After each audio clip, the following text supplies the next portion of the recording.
My name's John Meis. Dentistry is in my genes. My dad was a dentist. His brother was a dentist. My grandfather was a dentist, and his brother was a dentist, and his father was a dentist. So I'm fourth generation, and it just looked like a good job, and I just kind of started doing it. So early in practice, I had about 10 years of real slow incremental growth. Good enough to keep at it, and I was happy, but just real slow growth.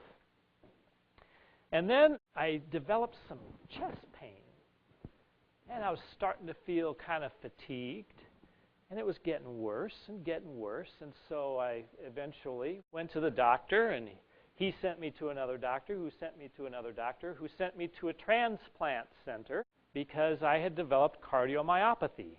Cardiomyopathy being an autoimmune disease that attacks the muscle of your heart. It was a bit of a scare, as you might guess, and I am very, very lucky to tell you that it just stopped.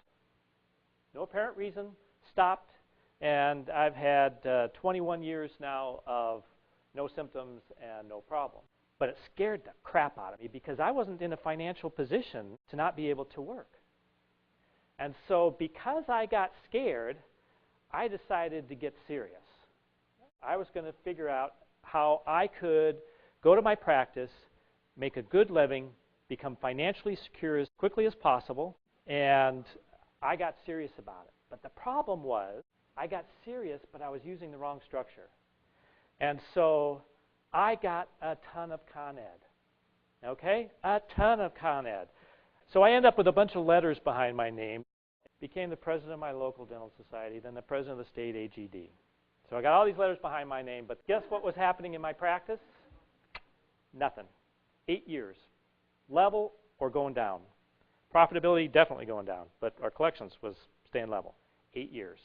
Lots of Con Ed. Smart. Better dentist. Glad I did it all. But I was operating under the wrong structure.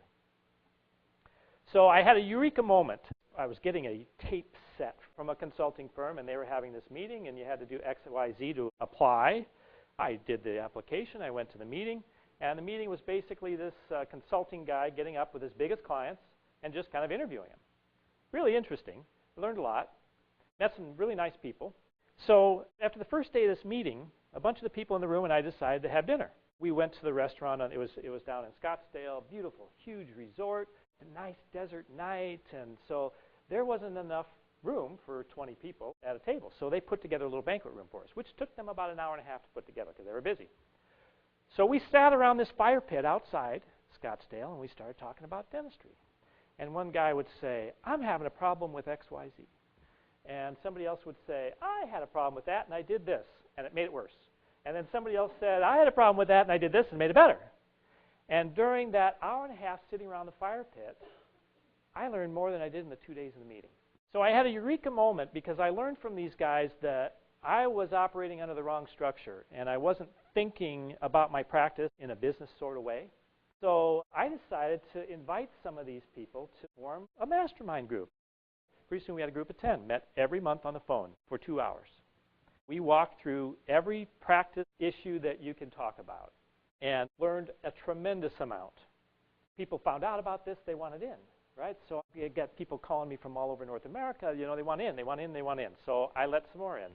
Only the biggest ones. So they're all big practices. Right now, the biggest one does almost $50 million a year. The smallest one does about $3 million a year, but they only work part-time. So big practices. And I started to study these guys. And first I started to study the big practice, and I figured out how that worked. And then I started to study the really high producers, you know, guys that produce over $200,000 a month personally, not hygiene, just doctor production, $200K a month. I studied them. And then I studied the ones that had million-dollar net incomes. I thought those groups would be the same, but they're not. They're 3 separate groups.